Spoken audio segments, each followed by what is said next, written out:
Lovely. Very good. And we stalled. We're good. Start that. If you've watched our series earlier on about damn it. Hey up, Sam. Hey up. We found an old friend, look.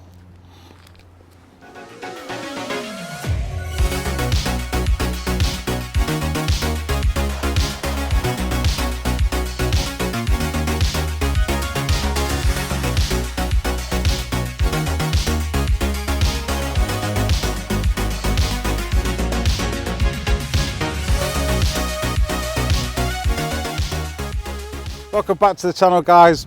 Obviously it's a review on a car that we all know well. Yeah. Sam's here with me and, well, just look at it.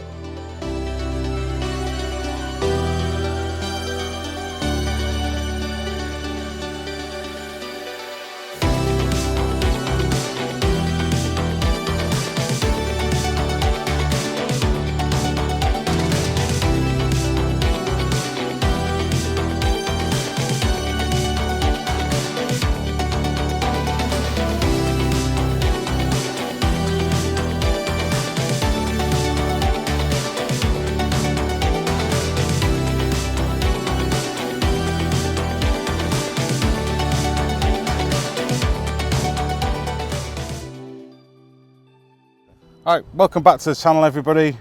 As you've seen from the intro, and we've introduced it, those that'll know, we're back with the Monza. Yeah, so for those that don't know, this is our 1979 Series 1 Opel Monza. It's a very, very rare car. There's only a handful left in existence on the road in this country. Beautiful. If you followed us earlier on, you'll have seen our series, like the restoration series.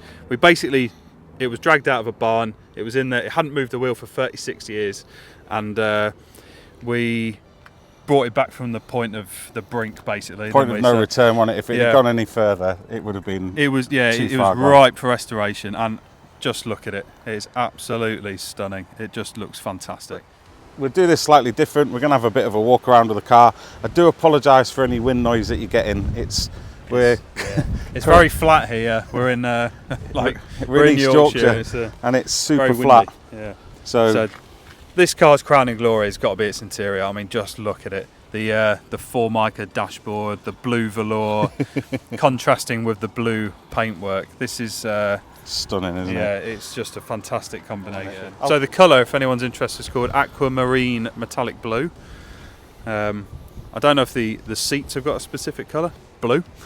Just we'll go for blue. Yeah, but it's a great combo. They did others, so they did red velour, they did green velour for the Series 1s. All of them just look fantastic. Yeah. Let's have a look under the engine bay then, shall we? Yeah, let's do it. So, under the engine bay. Yeah. How clean is that, Sam? I mean, I think it's just, the whole thing's just cleaned up so well, better than I could have imagined, really. It was all the rust has been down. Do you remember all the spiders webs and everything under here? It was incredible. But now it just looks like it could be a 5-year-old car, not a 45-year-old car. Yeah. It just sort of the guys that have seen it and those that don't know or have not seen it. When we bought this car, we've done so much work to it, haven't we? I mean, the big thing that's happened, the owner of this car, he let us work on it because we like to tinker with cars, as you've seen, and we've probably mentioned it, but. The biggest thing on this car was it was an auto, wasn't it? Yeah, so this has had a manual box put in it. I think it may have had a manual box in when it was brand new, and then it had an auto box put in, and now it's a manual again. So it's had a few changes in its life, but it's now got the 5-speed G-Trag, yeah, however you say it. We mentioned the gearbox and everything. Yep. So it's now currently rocking the 5-speed manual. It's had, as you can see, obviously since we first dragged out the barn, it's had bodywork. There were a few. It wasn't rotten by any means, but there were a few patches of rust which had to be addressed. Yeah. So, for example, the turret tops here. That's a very common area for these Opel Monzas and any V platform car. Yeah. These have been professionally restored now, and they're good to go for the next 40 years. That looks better than some cars that are 2 or 3 years old, doesn't It it? genuinely does, yeah. And you know, numerous other bits and bobs. Had a new radiator in it since you saw it last in the videos, in the restoration videos. Lots of other things. I don't know if you remember when I was doing all the brake lines as well. They've sort of We've done everything, haven't we? Yeah. We've done the tank on this, put a new tank on it. Yeah, new, all fuel lines. Fuel lines. Yeah. We've done the limited slip differential on it. There's a video in the channel for that. Link in the description. Shameless plug. Nice one, Yeah. Sam. So yeah, it's oh man, just look at it. It looks fantastic. It's one of them cars. It deserved to be. Saved. It deserved to be saved Because of didn't its rarity as well. Yeah. Yeah. Look at Sam with his little microphone. Look, all excited. A little cat. Yeah. Well, we're fighting the wind as we've said. So, yeah. Right. It's. I think what we should do now is go for a drive in it. What do you say? I think that's a good idea. Thanks.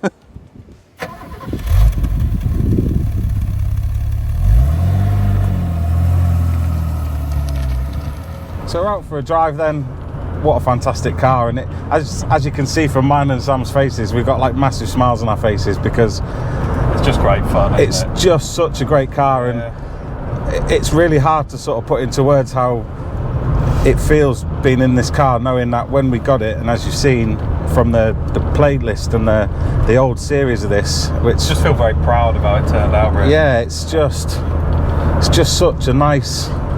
It's a nice feeling. I mean, Sam drove 200 miles yesterday Yeah. to come up here in it.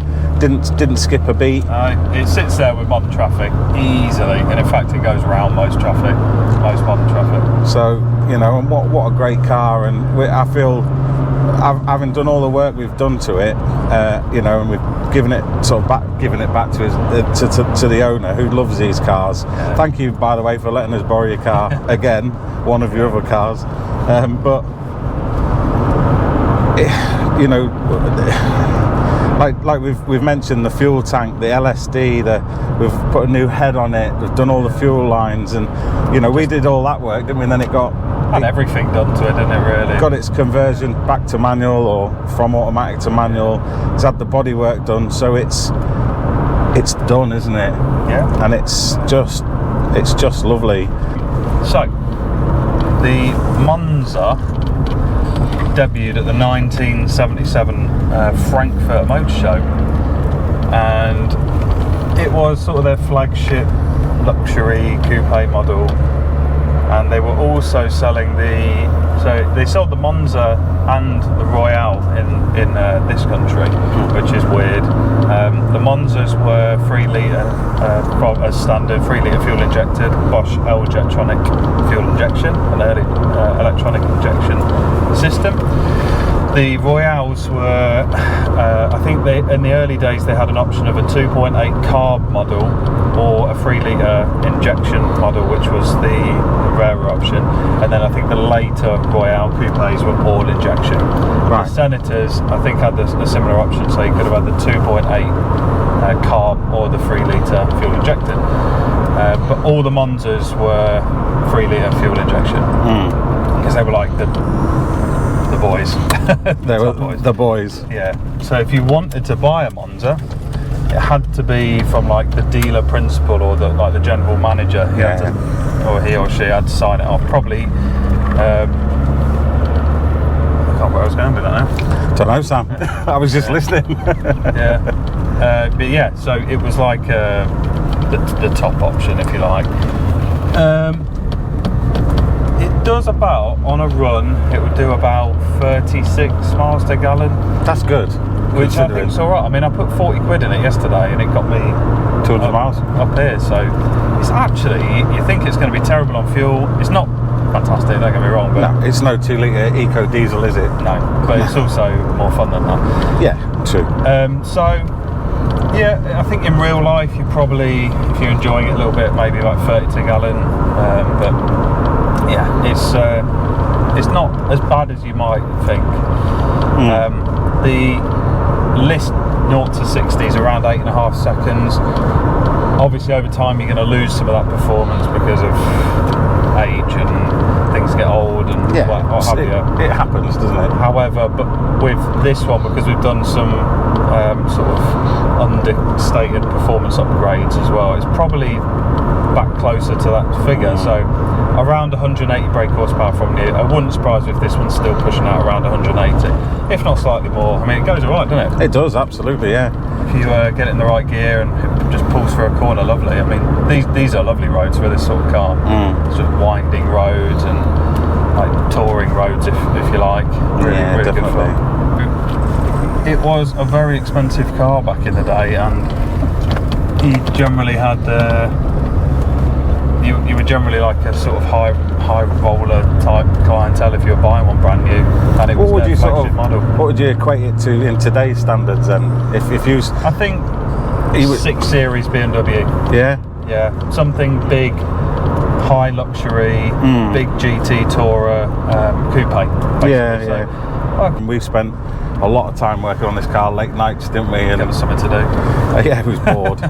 But it finishes off. It's like we found it and we've got it back on the road. And this isn't a review as such. It's more of an appreciation video of what we've done to it, and we hope you guys enjoy it, because really it's it's cars like this that I think need saving, and it's just such a. It's brilliant. I literally can't stop smiling looking at it, seeing it out on the road, seeing it with its paint, and it's been looked after. And it's shameless plug, but if you haven't seen the restoration series on this car, it's worth a watch. Not just because we've done it, but it's just interesting to see how it goes from being essentially mechanically everything was broken. Yeah. I mean, to now it was everything we touched, because it had just been sat for so long, it just fell apart in your hands, or it needed changing, or it needed restoring. All the brakes, the fuel system, the engine, gearbox needed work. I mean, everything. The interior though, I mean, needed a clean and off it went. I mean, the interior is just fantastic. But it was lucky when it was kept in the barn, so it just got a bit dusty and a bit dirty, didn't it? And it didn't really sort of go away. But no, it's great to see it, and hopefully you guys have enjoyed it, and maybe I don't want to say this, but maybe there's another Monza on the cards to look at, to appreciate. If he'll let us borrow it. If he'll let us borrow it. Sure he will. This one is a beaut. So hopefully, fingers crossed. Anyway. Yeah. Such a smooth car. Yeah. It's not. I wouldn't class it as a sports car. No. It's a GT. It's a Tourer. Yeah, definitely. It's a big businessman's coupe, designed to sit on the autobahn at 100 miles an hour, and that's what it'll do all day long. It's a bit of a pull of this corner.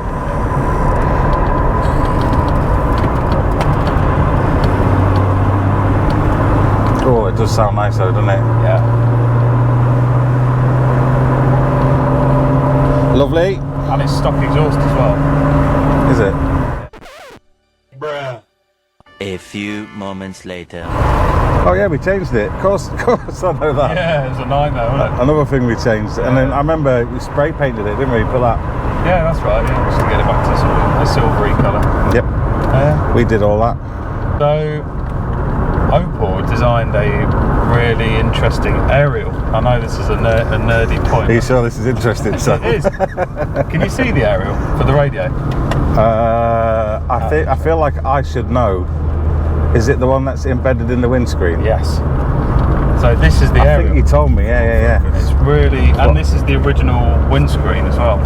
So if this smashed, I don't know where the hell you get a new one. But if you can see the aerial coming out the dash there, and it's actually built into the glass, and it's really, really effective. I mean, it works. Well, yeah. Which I'm guessing Steve Vack is seeing now with the HS2 wrap. Wow. How do you feel? I mean, is that job done? Cool.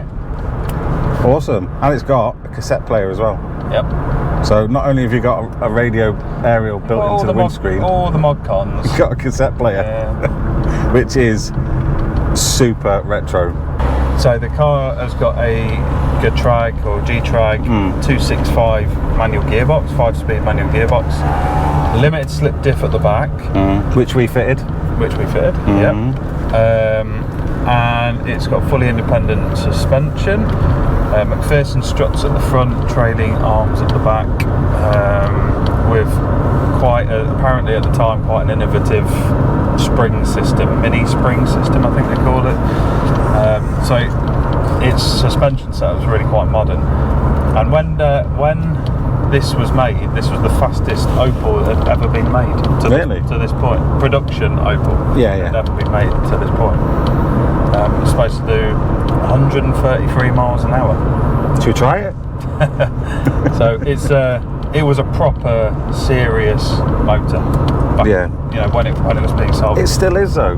Yeah. Do you know what I mean? This is the thing. I think it's more so now because the fact that this one's in mint condition, isn't it? Yeah. Right guys, thanks for watching our review. You know we don't review, we just enjoy cars. This one has been a bit special for us. We've obviously brought it from a barn find up to what it is now. So again, shameless plug. Check out our earlier videos. They were quite interesting, weren't they? Yeah, it's a good series, I think. Yeah, it was really interesting. But yeah, if there's any Monza owners out there, please do ask us some questions. I won't be able to answer it, Sam will, and if Sam won't, the owner is. He's a bit of a... Senator, Royale owners, all the same V-car platform, tell us your experiences of them. But yeah, I really appreciate it. It's been a great day, hasn't it? Yeah, it's actually not rained. Shame about the wind, but what can you do? What can you do? Be worse. That's it for me, so thanks for watching guys. Anything to say, Sam? Actually, yeah.